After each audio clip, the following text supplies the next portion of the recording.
민의에 소통하고 토론을 했단 말입니다. 토론하고 그러니까 의사소통을 하고 그렇게 했는데 그 사실은 본래 정당이 해야 될 일이거든요.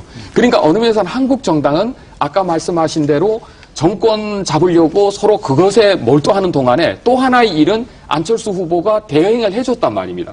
그건 분명히 현재 새누리당이든 특히 민주통합당 같은 경우는 가슴 아프게 생각을 해야 됩니다.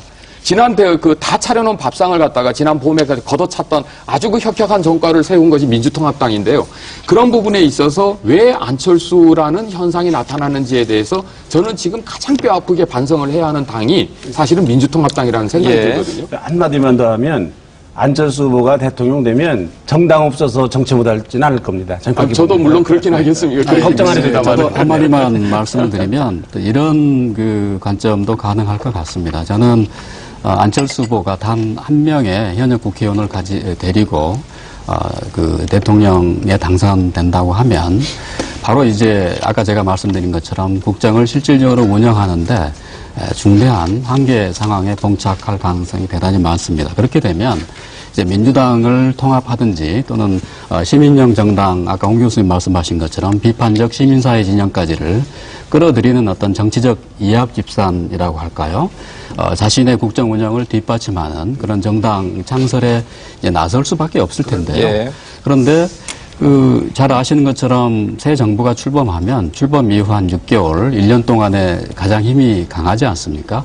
그리고 이제 세계적인 경제 위기, 그다음에 이제 동아시아적인 안보 위기 이런 것들이 밀어닥칠 텐데 그 정치적인 이합 집산하고 정계 개편하면서 그 소중한 초기 정부 출범 6개월, 1년을 허송세월할 가능성도 다분히 있지 않는가 이제 그런 좀 걱정이 듭니다. 예. 문재인 후보에 대해서 좀 얘기를 할까요? 문재인 후보는 오늘 토론회에서도 별로 얘기가 안 될 정도로 정치적인 매력이 좀 떨어진다는 게 사실은 가장 큰 문제입니다. 그렇게 해석이 되는 겁니다. 전 그렇게 해석 가능하다고 봅니다. 심지어 시사 프로그램, 이제 텔레비전 이런 데서 잠깐만요. 저 진행자는 계속해서 문 후보로 얘기하고자 했습니다. 오엽게 바랍니다. 알겠습니다. 특집을 해도 시청률이 좀 떨어진다고 합니다. 이제 박근혜 후보라든가 안철수 후보 특집을 하면 뭐 일정한 시청률이 나오는데 문재인 후보 특집을 하면 조금 낮다고 그래요. 이제 이런 부분. 이게 이제 극복해야 될 부분인데 사실은 대통령을 하기 위해서 좀 더 세련되고 철저하게 준비를 한 상태에서 나온 것은 아니라고 보는 게 정직한 얘기라고 보고요. 지금 민주당 쇄신을 해야 된다 이런 숙제를 안고 있는데 사실은 민주당 쇄신을 어떻게 해야 할지 방안을 전혀 찾지 못하고 있습니다. 기껏해 이제 안에서 인적 쇄신, 뭐 이해찬 대표하고 몇 사람 박지원 원내대표 몇 사람을 이제 고위전략회의라고 이제 또 회의체를 하나 만들어서 거기다 이제 지위만 드리고 역할은 안 드리는 이런 식으로 하고 선대위에 참여 안 시키고 이제 이런 정도 일종의 이제 준인적 쇄신이죠.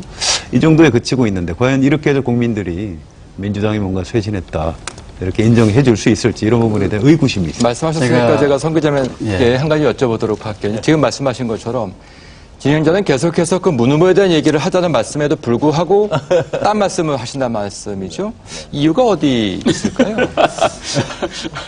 이게 너무 정직하게 말씀드리긴 좀 곤란한데 아무튼 정직하게 말씀해 주시죠. 예. 저는 이제 정치적인 능력하고 정치적인 매력은 좀 다르다고 생각을 합니다. 정치인들이 둘 다 갖춰야 되는 건데요. 문재인 후보는 사실 굉장히 능력이 있고 인품이 훌륭한 분인 건 사실입니다. 그런데 정당 생활을 이제 국회의원 생활을 하기 시작한 지 이제 최근이고요. 노무현 정부 청와대에서 한 일이 노무현 대통령 뒤에서 고좌를 한 일이 대부분입니다. 그래서 대중적인 노출이 된 적도 별로 없죠. 그래서 인품이 좋다는 얘기는 내가 많이 들었는데 능력이 있다는 얘기는 처음 들었습니다. 제가 취재 기자로서 이제 느낀 바인데요. 능력을 우리가 검증해 본 적이 없거든요. 예, 그렇습니다. 지금부터 검증하시면 능력으로 말하면 그분이 노무현 대통령을 보좌해서 비서실장한 건데 노무현 정권이 잘했다고 우리가 평가를 지금 못 하잖아요.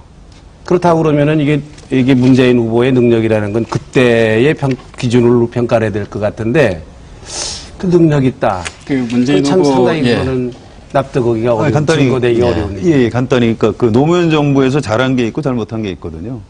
그래도 수술과 표적이라고 그랬거든요. 아니, 그건 다른 노무현 정부에서 잘한 거 없다고 생각하십니까? 있죠. 있지만은